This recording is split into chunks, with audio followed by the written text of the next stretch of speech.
Well, hello everyone. Welcome to the 2023 fall season of the second show, which is, of course, sure to be an exciting episode on issues and answers with yours truly, Honorable Valencia Stovall.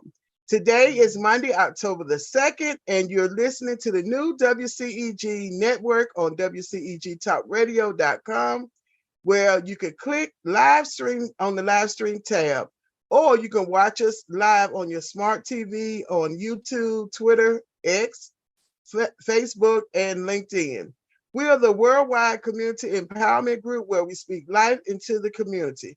You can subscribe free to our YouTube channel on WCEG Network. Like us on Facebook, follow us on Twitter or now X. Follow us on Instagram and connect with us on LinkedIn. We do have some new platforms where you can download our free WCEG mobile apps when you go to your Apple Store or Google Play Store, Roku streaming, Alexa, and 12 podcast distribution. So there's no reason for you not to be able to listen to us either visually or either audible. And so you all know I have to give you this disclaimer. The topics and opinions are those of the show host, which is myself, and the guests, and not of WCEG Network. And we thank you for your continued support, and make sure you tell a friend to join us on Issues and Answers. So now it's Happy New Month. Yes, we're finally in October. Woo, it doesn't seem like it was just September, which it was, but now it's October.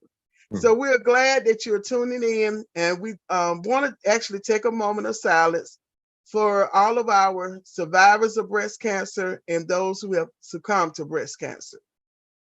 And of course, we also continue to keep my dear friend, Chief Emmanuel Adeyemo, uplifted in prayers. And today is actually 3 months since he's been hospitalized. And I have wear my bracelet. You all can't hardly see my bracelet, but it's a bracelet that says Owu Yoruba, which represents my African lineage on my dad's side, on my dad's side. And I appreciate Lady P for making this homemade bracelet.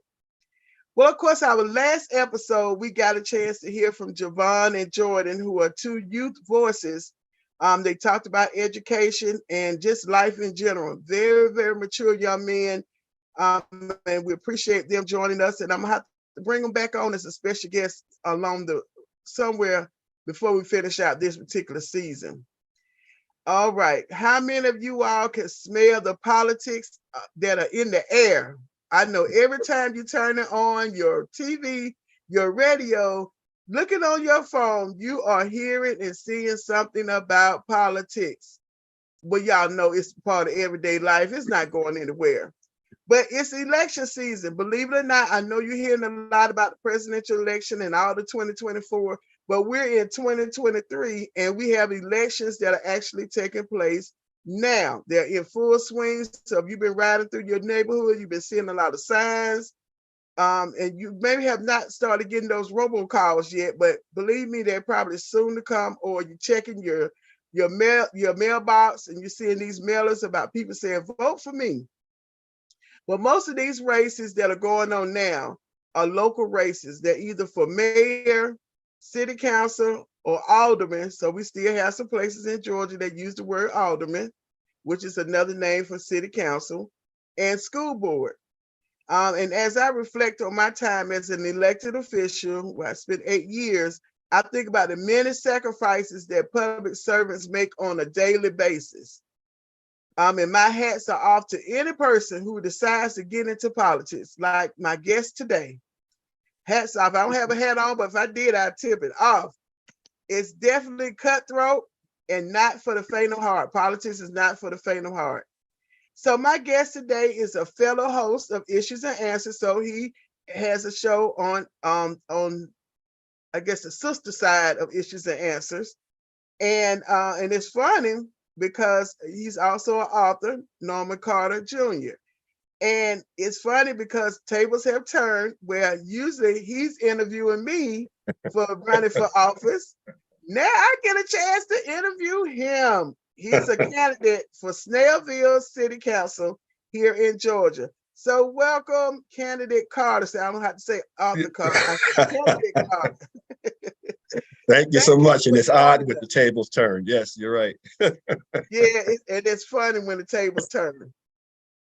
So we'll start out. What I talked about the position for Snellville City Council. So is this an open seat, or is there an incumbent that's running in the seat? And you don't have to say the incumbent name. We don't. Oh no, It's up to it's your a name because we're gonna promote you.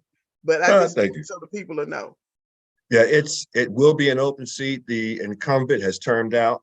We're allowed to run for 3 terms. He cannot run another term, and so that's an open seat. And we have 2 other candidates that are running. Oh wow, okay. Well, that's good when it's an open seat. Because and one good thing too is being a new candidate. You don't really. It's a good thing and a bad thing. Well, a challenge. I won't say bad thing. A challenge. Because the good thing is that you don't have to worry about their eye being by somebody's name when they go in to vote for you. The challenging part is that you don't have a track record for them to be able to say, oh, I did this, I was able to do this and that. So you have a challenge of making sure that the people that live in Snellville and the city limits know who you are and what your plans are for your position. So why did you choose this position over the other elected seats? Well, I will tell you one thing when you just mentioned about incumbency, and I just dropped. I do have a track record in this county, in this city and county. I've been on the active on the Snellville, was now as adult center advisory board. I'm active on the the Snellville Park and Recreation Board, the Snellville Board of Appeals, and I'm also on the Gwinnett County Parks and Recreation Board. So that's the advantage that I have over all of my competitors, because none of them have any record of public service to the general community. I was really, I won't say drafted, but people in the community approached me. I can think of the one I could think of initially was Mr. Bora Jones. He's a true servant of the Lord, and she approached me at an event and about running for city council, and I didn't really take it seriously, although she seemed to be strong in her position. But within 45 minutes, I had 2 other people come to me with the same proposal, with the same question.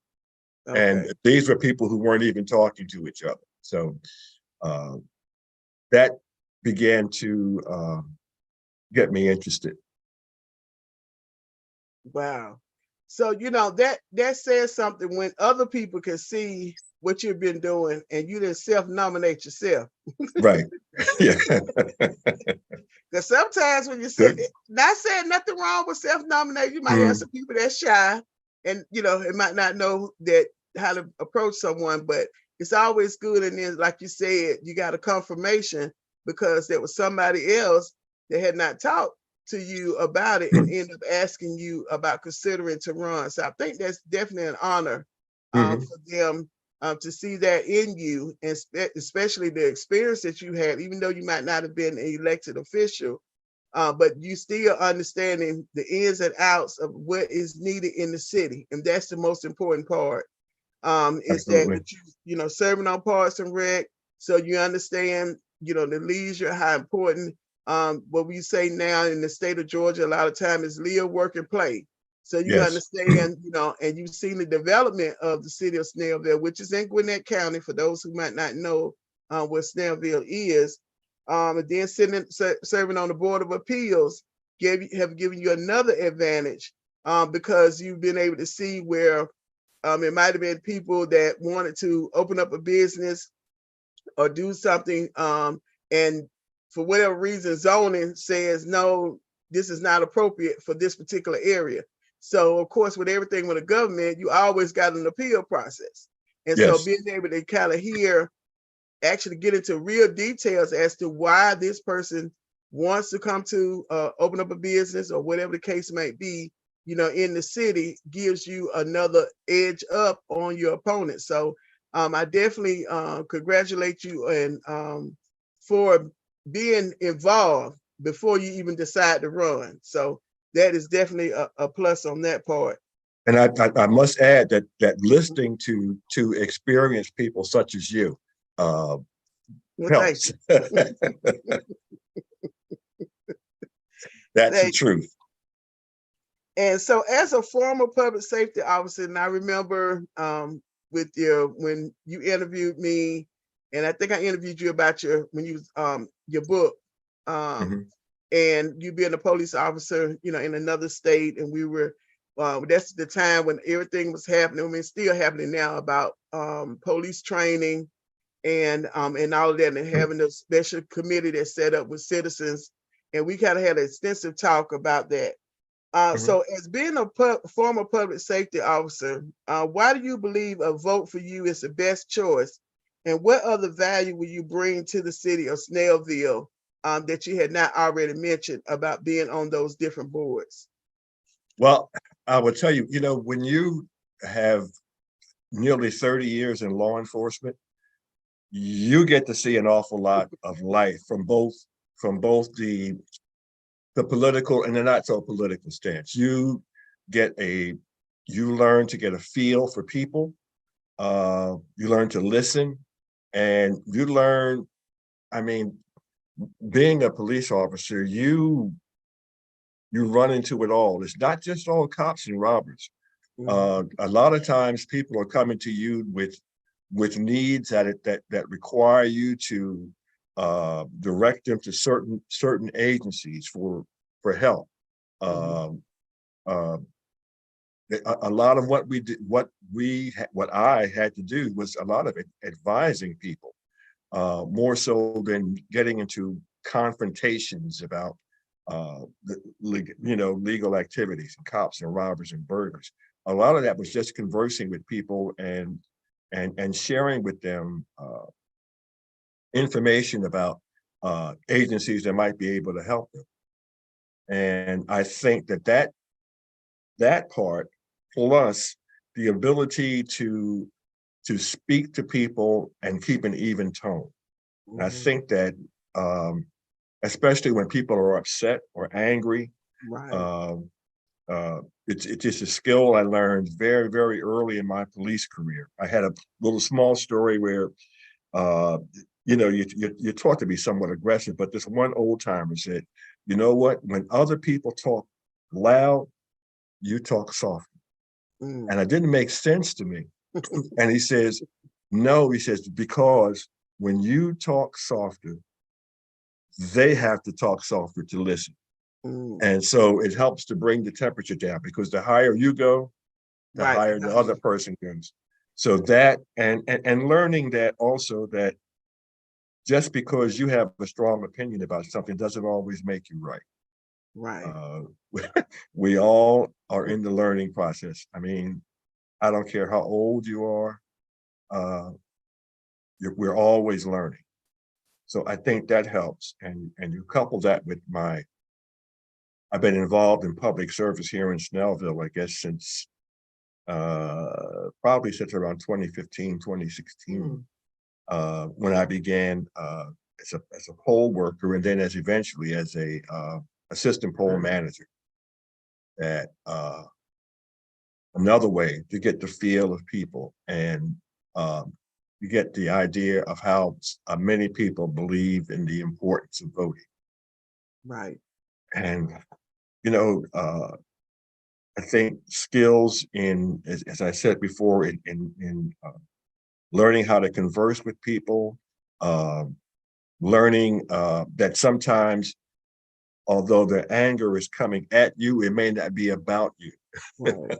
And Take it so, personal. right, Yes. you can't always take it personal, especially when people are desperate, or uh, they have they are in need of some sort of service or some sort of help, and they haven't been able to get it. I can understand that frustration, part of what I had to do as a human being and as a leader is to sort of tone everything down so that we can get to the proper things to get a problem solved. Right. So those are definitely, you know, some, because when I thought about it, about the public service, being a officer, and then still in the same framework of being a public official, as you know, running for and being a public official, you know, you do have to understand that when people are upset, that they're upset about the situation, and what they want most of all is a solution. Just like when you was an officer and you had to go out to a scene or somebody brought an issue to you, I want a solution. And that's what, you know, being the mayor, they're gonna be looking at you as the head leader of not the mayor, but city council, and the mayor of being the head leaders of the city. And we want answers. Now, you might not always have the answers, but they want to know that if you don't have the answers, you're going to be up front and be able to say, well, hey, I don't have the answer, but we are working on it. And I would like to hear, what do you think the answer or the solution should be to that problem? And I like what you said about talking softly or lower than the person that's screaming at you. Because eventually they'll be like, oh, they're not screaming back. Oh, okay, let me tone it down some. So that's definitely going to serve you very well. As you know, for being being a part of some of those meetings, how sometimes people can get very irate, and it could be something minor and minute. And if they feel like they've been disrespected, it takes it up a whole nother level. With what the situation is. Disrespected. Yeah. Being a city council member is a huge responsibility of decisions determining the present and future growth of Snellville. So what programs or projects would get your most, would get the attention from you the most, as far as things that you want to focus on, being that you've been involved and you've seen some different changes, some positive changes, as a matter of fact, in Snellville. But what more would you like to see, and how would you be able to contribute as a member of the city council? Well, one thing that's very important, that's that city council here in Snellville is a part-time job, but it's full-time work. Oh, I was gonna say, it's never part-time as an elected official. But you know, already I've met with the police chief here. I have met with the city manager. I've had conversations with department heads in other parts of the city. And so because I wanted to get to know the challenges that they face in carrying out their job. And I've even talked to former mayors and former council persons from here in Snellville, to getting a feeling of the challenges that they face. And I want to be a little bit over everywhere. I mean, I want to get to, and I have been speaking to people in the business community, people who are just everyday work citizens. My phone number and all my contact information is out there, because the only way that I can work for this community is if I get to hear from everybody in all sides and all points of views. And because that's how we make the best decisions for our community. So, you know, some of my priorities, or one of my first priorities, is we have a 2045 plan for Snellville. And that's the way we want to, the way we perceive now that Snellville will look in 2045. So that's incorporates getting more information from the community, more information from contractors and builders and businesses, and to establish a plan for, so we can look at things like budgeting and taxing and things of that sort, ingress and egress of the city, highway improvement, which it involves the county and the state, but they have to have input from us for that. So those will be my priority. Okay. And you know, that alone is a lot, because when you talk about business growth, you start talking about residential growth, you have to have good roads, good lighting, all of that to make it easier for people to be able to get through the city, because the congestion, you know, starts a whole nother conversation, because if people feel they can't get in, and then it also affects your businesses, because if people Absolutely. can't get to the business, different business and where they're set up, even though they do some virtual, but some people still are doing foot traffic. And if they can't get there, then those businesses lose money. Then those businesses cannot pay those business taxes that goes into that city budget. So everything is affected, you know, when it comes to transportation, and making sure that it's easy to be able to get in and out of Snellville. And one thing that I think a lot of people don't realize is that the revenues from business taxes help to keep our real estate taxes low. And not that we want to flood the city with businesses, because that can be problematic. So it's a matter of monitoring that and keeping everything in balance. And so again, it involves community and really going out and aggressively seeking community input as well as input from the business people. Right. Yes. I mean, you know, it's about having a balance when it comes down to business and residential. I know in some parts of the state, I was at a economic development meeting some years ago, and one particular county was saying we have too many residents in the county. We don't have enough businesses. So all the residents are driving out of the county to a neighboring county to work. And so that means that they didn't have a balance with business collection of taxes. They had most of all residential. And then, you know, people only want to drive so often in so many years, they're going to eventually want to move closer to where their job is located. So having that balance is very, very important. And, you know, being on the city council, that's one of your responsibilities and opportunities to be able to help make that decision for not just now, but like you said, 2045, you're talking about 20, almost 21 something years in the future. Right. So that's very, very important, and being able to hear from the people who are affected now, whether it's the residents, whether it's the business community, in shaping what it is that Snellville should look like in 2030, in 2040, in 2045 and beyond. Yes, absolutely. Right. Absolutely. So oftentimes you often hear voters complain about this being disconnected or out of touch by elected officials. You know, they get elected, nobody hears from them again till it's time for what? Election. Then they time. knocking on their doors again. So this is a two-part question. With the growing population of over 22,000 residents in Snellville, plus whatever the amount of business locations, how will you work to stay up to date on issues when voting? And secondly, how will you keep your constituents engaged? Well, I've watched a few city council persons and the mayor, and I believe they have set a great example. And a lot of what's happening is meeting with people. I mean, there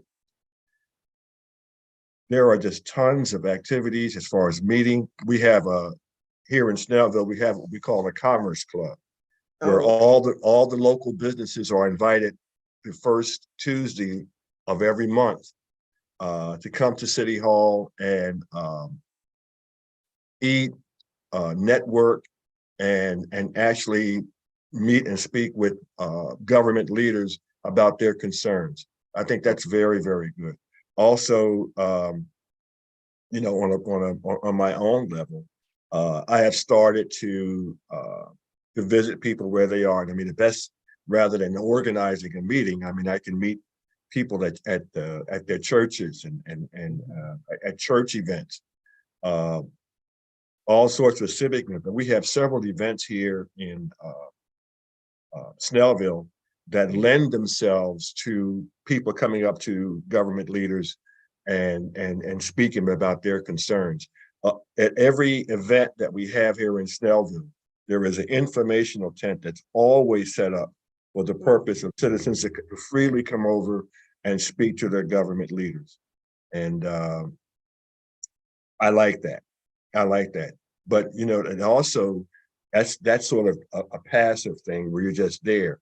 But I think that we have to go out and we have to, you know, we don't control the schools, but we need to go and have relationships with school leaders, with student bodies, with our healthcare facilities, and other businesses. Businesses are always holding meetings, getting communications with and relationship with the Better Business Bureau, because I mean those type of things give you a feel of what's going on in the community. So those are the things that I look forward to doing, and it's all about two-way communication. That's why my phone number is out there. I know what it's like not to get responded to. I know how it feels, and I don't want to be that guy.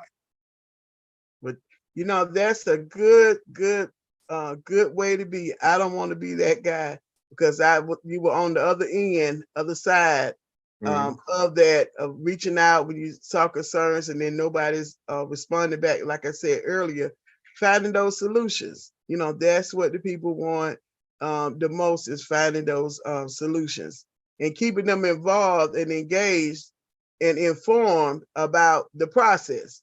Yes. As well as very. So that's good to know that they have an information tent, you know, that's available, so that people can be able to get those questions answered.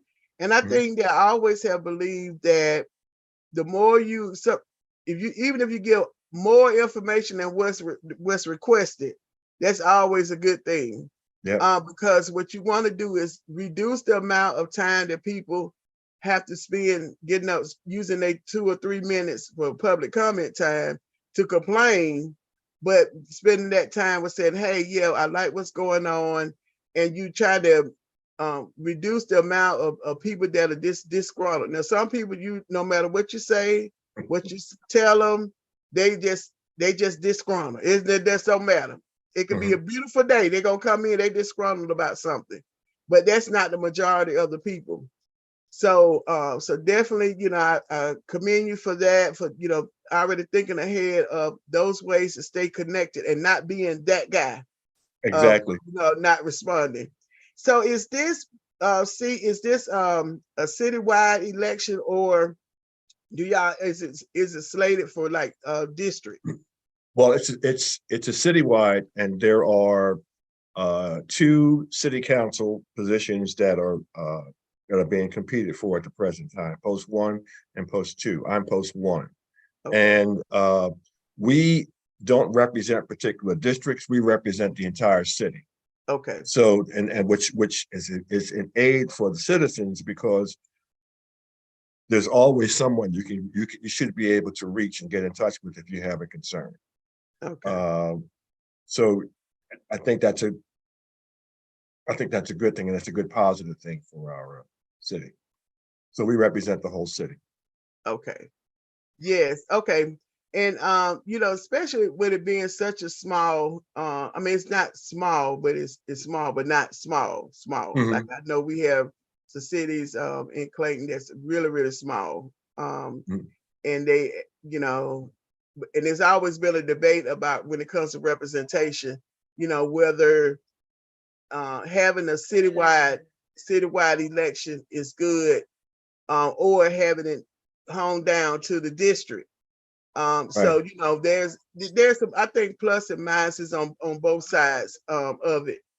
And so that's good to know that every citizen who is a registered voter in the city of Snellville can vote for Norman Carter. So you all look for that name on that ballot when you're going to actually cast your vote. So as we begin to close out this interview, it's been definitely a great interview. How can the listeners reach out to you for donations to your campaign or to volunteer? Oh, thank you. That's very helpful. My website is HTTPS, but you can just go www.norman4snellville.com. That's my website. That's available. There is a donation button on there. It should be also a place on there for comments. I have a Facebook site, which is, I gotta make sure because I have several. My Facebook site is Norman Carter, #4, Snellville City Council. And there, if you have any questions or comments, and then my phone number and other contact information you'll find on those sites. Okay. So for the website, that's www.norman4 Snellville, that's SNELLVILLE.com. Correct. Okay, and then if they're looking for you on Facebook, Norman Carter, the 4 Snellville City Council. Correct. Yes. Okay. So you have no excuse, even if you don't live in the city of Snellville, Mr. Carter can accept any type of donation, as long as you are a U.S. citizen, and you have to be a U.S. citizen, or live in the U.S. to be able to make a donation. And so we appreciate you, Mr. Candidate Carter. Is there anything left in the final words that you'd like to say? Now, everybody remember that you need to get out to vote. Early voting is October the 16th. And Saturday voting is October the 21st through the 28th. So there's no reason for you not to go and vote. You don't have to wait till election day, which is November the 7th. You don't have to wait till that Tuesday. It's best to go ahead and get it out the way. I won't say get out the way. Go ahead and get it done so that you don't have to worry about something coming up on November the 7th, because something always comes up on election day. And so you want to go ahead and vote early so that you can know and get that little special sticker they have for you at the polling precinct that shows that you are a voter. And then you just sit back and wait to find out how many votes in victory that Candidate Carter received. So we can call him, City Council elect until January when they're sworn in. Isn't it January when y'all will be sworn in? We actually get sworn in the week after the election. Oh, really? Wow. Okay. Yes. Well, they're putting y'all to work real fast. Okay. Absolutely. So you'll only be city council elect for 1 week. 1 week, that's it. City Councilman Carter. Okay. Thank you for the education. All the local municipalities do a lot of things different, than on the state level. So that's why I had to make sure I asked that question for that. But you all can go and check your status to make sure you have not been purged from the voter registration. Yes. And you could go to mvp.sos.ga.gov. Or either Google My Voter Page, Georgia Secretary of State My Voter Page. On there, you put in your first initial, your last name, give your date of birth, and the county, which in this case will be Gwinnett County. But if there are other elections that are taking place across the state, so you can just put in the county where you are actually registered to vote. And then you just follow their different tabs where you can say, where's my polling location? You click on that and it'll tell you the polling location. And if you have any other questions, you contact Candidate Carter at norman4snellville.com, and then he can direct you for any other questions that you have. You want to do a meet and greet at your house in front of your yard, contact them for them to come out and meet your neighbors. So don't keep this information to yourself if you live in the city of Snellville. I think that Candidate Carter would make a great city councilman. He's already told you all he's been involved, and he didn't just get involved because he decided to run. He's been involved for years. And those are the type of candidates that you want to elect not ones that, oh, I think I want to hold the office, so now I'm gonna go get involved. No, you want someone that has been there, understand the in and workers, and already have built relationships. Relationships make a difference. My dad always says that. So, Candy Carter, are there any closing remarks that you would like to make to the audience? Well, I think you said it all. I will just say, and just add that votes in municipal elections do matter. People will tell you that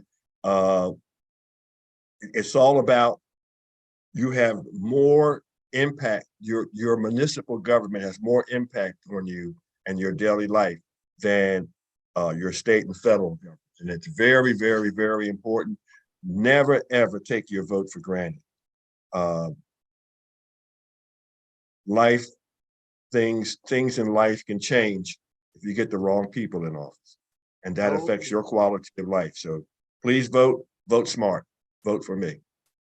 Yes, thank you so very much. Now, if you want to continue to hang out with us, you can. I'm gonna go into the next segment. I call it "What Time Is It?" It's time for the Say What segment. But thank you so much, Candy Carter, for spending some time with us. I know you got to get back out there on that campaign trail. Yeah.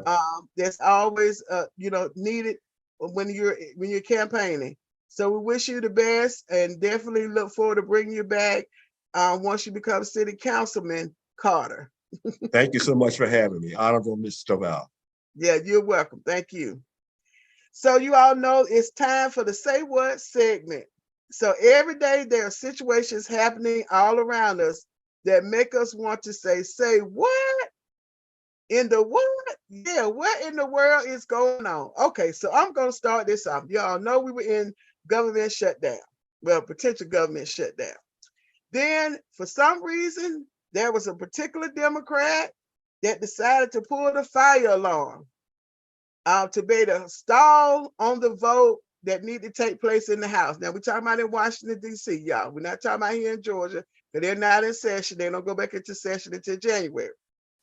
So, now, I don't know if this person understood that there are cameras everywhere, especially after what happened with the everything in January the 6th that happened before, that a lot of other people got charged with those particular crimes. So there are cameras everywhere, y'all. So they have this camera showing a still shot of this particular Democrat legislator reaching over to pulling the fire alarm. Now, couple of things that's dangerous, because when people hear the fire alarm, they automatically know we got to get out, because nobody knows whether it's true or it's a false alarm. So now you interrupted. everybody has to get themselves together and get out and try to figure out what's going on. Number one. Number two, I think what I understood was said was the person said they thought that was the button to open up the doors and let them back into the chambers. Now, I know that that person had just get elected. And they knew that button was the fire alarm button, because that's a special color-coded button. Now, Kennedy Carter knows, he's an officer. He done been in plenty of buildings. Everybody knows the fire alarm is color-coded red. So they wouldn't color code an automatic door to let you back in to the chambers. I don't even know if they have an automatic door. They probably do for the handicap. But still, you pulled that alarm. So it's sad, because a lot of times, we hear one party always talking about the other party. But in this case, you had this particular party. So I wonder what's going to happen. I want to hear what the Dems leadership is going to say that should happen to this person that violated his oath of office by pulling that alarm, because you're now trying to interrupt what was going on with the voting. And I'm pretty sure that is a violation of one of the rules of the House. So we're going to see what happens. So that's one of them say, what? You pulled the fire alarm to do what? Okay, there are other ways, procedural ways that you could have interrupted, called for tabling or stalled the vote. It's some other ways you could have done it inside the chambers, not outside the chambers. So we're going to see, y'all be on the lookout as far as what the punishment is going to be for that particular legislator. Okay, so next we have there are two ladies who started a venture capitalist fund called Fearless Fund, and they were being sued by Edward Blum that filed a suit because this particular Fearless Fund, and these were two Black women, had grants set aside for Black female-owned businesses. And this is according to the root.com website, where this particular Fearless Fund has invested in over 40 businesses, deployed over $26.5 million in investment capital. And they know, as far as, all of these things we have going on with affirmative action, there are Black businesses that need special help. It's no question that you don't have to think twice about it. So they decided as a private firm that they want to offer and put money set aside for Black female owners. Well, this particular gentleman says that the fund violated the 1866 Civil Rights Act because it requires applicants to be women of color. Now, this law, for those who might not know, was created to allow Black people to enter into contracts when they had been denied by that ability for decades. So he's reaching back into 1866 and saying it violated that Civil Rights Act when that was set up for Black people to be able to get contracts after the Civil War. So it's just amazing how, and the thing about it, in America, anyone can file a suit. That don't make it that they filed a suit that is right. So that's one thing about America. Anybody can file a suit. But just to think about wasting the court's time, these ladies and even everybody who was set up in line to probably receive the grant or apply for the grant now cannot even apply for the grant because, of course, the deadline, I think, was just past Saturday. So that's one of those say was, and to add more to it,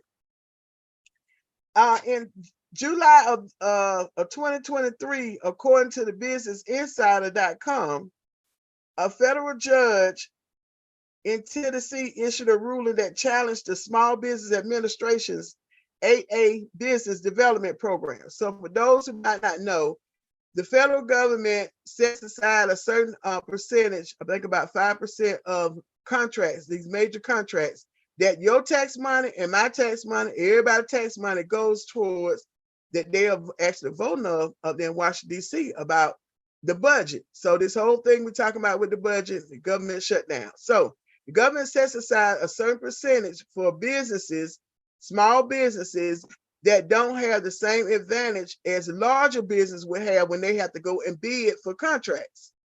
So the AA program is that particular program. So this particular person, that same man that filed the lawsuit against the Fearless Fund, because of what he did, has now created a whole uproar in the SBA, because now they've created for the government to now make key provisions of that AA program. And it now says that business owners can no longer say their race is the reason they have faced disadvantage in America. So they can't say because I'm Black, I have a disadvantage, even though we all know that that's true. But the opinion gave an example that while some minority groups have faced significant discrimination in a number of areas, they are not considered presumptively socially disadvantaged. So guess what, y'all?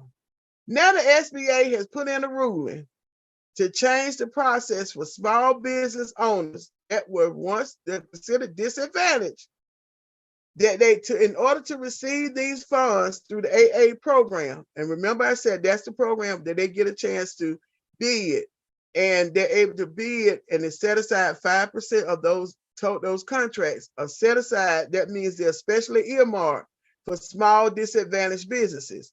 But now, as an AA program member, as of late August, you're required to complete a social disadvantage narrative. That means you got to write an essay now as a small business owner to prove why you are socially disadvantaged and why you should be a part of the 8A set aside money. And that's going to be required if you want to continue receiving awards through that program. Now that's a say what to the say what. Can you believe that? You still got 95% of the contracts that the major corporations and firms can bid on. Only 5% are set aside. So here's what I think should happen. So now this goes back to who you elect is very important. So guess what? Okay, so now since it's 5%, why the elected body don't go back and say, well, let's make it 15, 20, 25%. Since they're going to have to write an essay, give them a real reason to write an essay for it. And then they made mention that the essay, I don't know if they said a minimum of 3 pages, but that's the normal pages for essay is 3 pages. I don't know if that's a requirement. I hadn't went to dig into that part. But the whole point is, I got to write an essay. I'm a small business owner. So if I want to participate in the AA program for that 5% that's set aside out of 100%, I now have to write an essay to prove that I'm disadvantaged in America? Wow. Woo. So that's why we have to watch these people that we're elected. You got to watch who's appointed to these judgeships position, because look, they're making these decisions for what's going to happen for your community, in all our community. So that's a say what to the what. And of course I have some more, but I'm gonna save them to the next time, because I just was terribly upset about that 8A program. And so I think the elected officials in Washington, D.C. just said, okay, since the AA had program had to change to the essay, instead of 5%, we're going to bump it up to 25%. What about 50%? Let's do 50% set aside then. How about that? Woo. Okay, y'all. We getting down to the wires. I only have a few more minutes left, but I know that was enough to just sit there and think about. So if you know any business owners, reach out to them and tell them that they need to go ahead and start getting their essays together if they want to participate in the AA program. But it's my hope that our elected officials will definitely step up, because so you all know that elected officials are the ones that set the policy. And when you think about the 3 branches of government, you have the executive branch that carries out the policy, the legislative branch, which is one that created, which is what candidate Carter would be doing, helping to create the policy. And then you have the judicial branch, which is the one that interprets the law. So we need the legislative branch, which are the elected officials that are in Washington, D.C., to look back at what that requirement and that set aside is and change the policy, so that if it goes to the judge, which is the judicial branch, they can interpret it that this is what the law was intended to do. So that's what that needs to happen, y'all. A lot of things that we see and hear that's going on in America, it runs down to those 3 branches that was set up from the very beginning when our Constitution was set up. And it was for having a balanced America. That means one side is not more advantaged than the other one. So you equal balancing out the powers and duties. Y'all learned that in civics class and when you said social studies in high school. But now as adults, you actually see how it all works with the stuff that you read in your books. It now becomes a reality. So a few announcements as we get ready to close out the show. But Candidate Carter, what you think about that, about the AA program? Doesn't make a lot of sense. It doesn't make a lot of sense, especially when some things are clear. But you know what? They got rid of affirmative action. They got rid of the Voting Rights Act. So here we go. Yes. And it's only going to continue to spiral. And so, as I go into my announcements, I told you on every show, we're going to encourage your support for Georgia House Bill 89 to create a reparations commission here in the state of Georgia. And this commission will be responsible for recommending appropriate policy remedies for descendants of chattel slavery in Georgia. So we're not talking about nowhere else. We're talking about here in Georgia.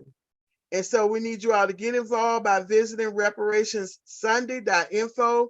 And every week, they actually have different series that are taking place every week. And for you to find out more, you want to know, what is reparations all about? You hear a lot, but you need to get more information about it. So go to reparationssunday.info, INFO. And I want to thank Tamara Shealy for leading those efforts here in Georgia, and a whole group of them that are leading those efforts. So reparationssunday.info.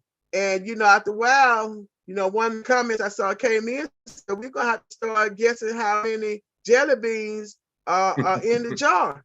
Going back to that time, which was what happened right after blacks were able to vote. They are coming up with all kind of other stuff to keep blacks from being able to vote. You couldn't pass this. You didn't know how to read. You didn't know all kind of stuff.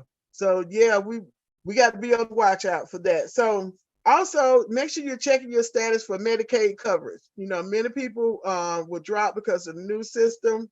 And so go to staycovered.ga.gov, or you can go to gateway.ga.gov. And you have to do that before May of next year. So we're just telling you, and you always seen the commercials that have been running on TV for those who watch TV. But if you applied for Medicaid before, you just go back to that same website, which is gateway.ga.gov, and go back in. It's real simple. You're just updating your information and make sure that your address is right, all the information, your birthday, all of that information is correct. So you need to make sure you go and do that so you don't lose, have an interruption in your coverage, okay? And even if you have an interruption in coverage, because that was a change of status, you could probably go and apply for healthcare.ga.gov, the healthcare program. So you just look into that. Georgia Single Parent Coalition, you all hear me always talking about that, is accepting membership to join our cause. It is $25 a year and open not only to single parents, but to anyone who supports single parents. You will receive special perks like access to training, counseling, parenting classes, resources, a lot of family fun activities, life coaching, and more.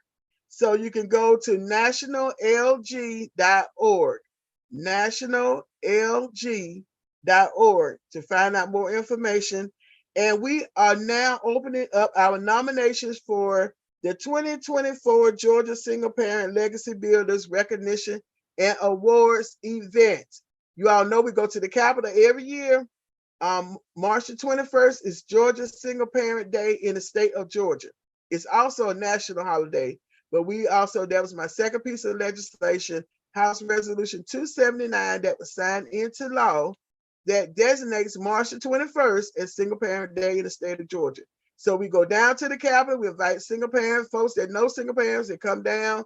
We acknowledge the winners from those who were nominated, and we're just excited about our Georgia single parents. And then we have an awards event where we recognize single parents, male and female. So it's not just for females, but there are males who are single parents as well.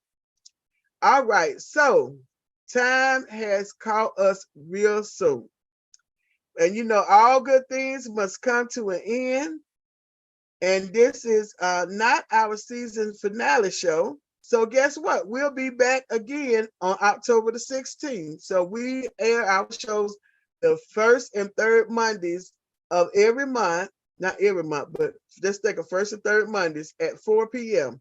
So we're on air here for about an hour and bringing you those issues and having discussions with people like Candidate Carter and others who are looking at things that are happening not just here in Georgia, but nationally, internationally. So we like to keep you connected to what's actually going on. Now, October the 16th is going to be a great show. I have a doctor, I call it the mental doctor, head doctor, that's coming in. And the show is going to be sane versus insane. Talking about your mental status, your health status, mentally. Where are we at? There's so many things that are happening that are coming towards you, and not just adults, but we also have children, our young people. You know, last episode, you heard me talk to the young people, Javon and Jordan, and we talked about teen suicide. And we talked about the effects of teen suicide and how it's the second, I think it's the second largest, second number of most deaths that are done by teens. The cause of teens is teen suicide. So it's something going on up here that's not regulating right. So October the 16th, you all definitely tune back in. I'm gonna have Dr. Tanya Sumner Brown, who's going to be my special guest. She's been a guest before in the previous some years ago when we was talking about women and health and mental health status. But she always, when I talk to her, she has some good information and she always update me. I'm like, what? People are doing what? And she also is a marriage counselor, and she just well-rounded. She has a nonprofit that she does a lot of outreach programs to as well. So it's going to be a very lively show October the 16th. So join us back here at 4 o'clock to hear what Dr. Sumner Brown has to say about sane versus insane. And so the goals of Issues and Answers with yours truly, Honorable Stovall, is to educate you on those things you might not think about unless you're in a situation to be concerned. And y'all, guess what? There are a lot of issues and answers on situations that you need to be concerned about. So we try to bring them up between myself and Kennedy Carter, who's also a host of Issues and Answers. He has great guests on his. And on the whole entire WCEG network, you all got to tune in. We have a lot of new shows that have started this year and a lot more to come. So definitely check out our network. Actually, you can look at it all 7 days a week. We have something that's going on each one. If you miss a live show, guess what? I talked to you earlier about all the different platforms that we are on, and you even can listen to it in your car with the podcast. So there's no reason for you to miss out on this great information. But if you have some show ideas, definitely send me an email at contact@gostovall.com. And we look forward to seeing you all on October the 16th, Monday at 4 o'clock. Be here. And we're going to be talking about sane and insane. Thank you all so much. Thank you, Kennedy Carter, for joining us. Thank you all for listening to WCEG. Have a good rest of your afternoon.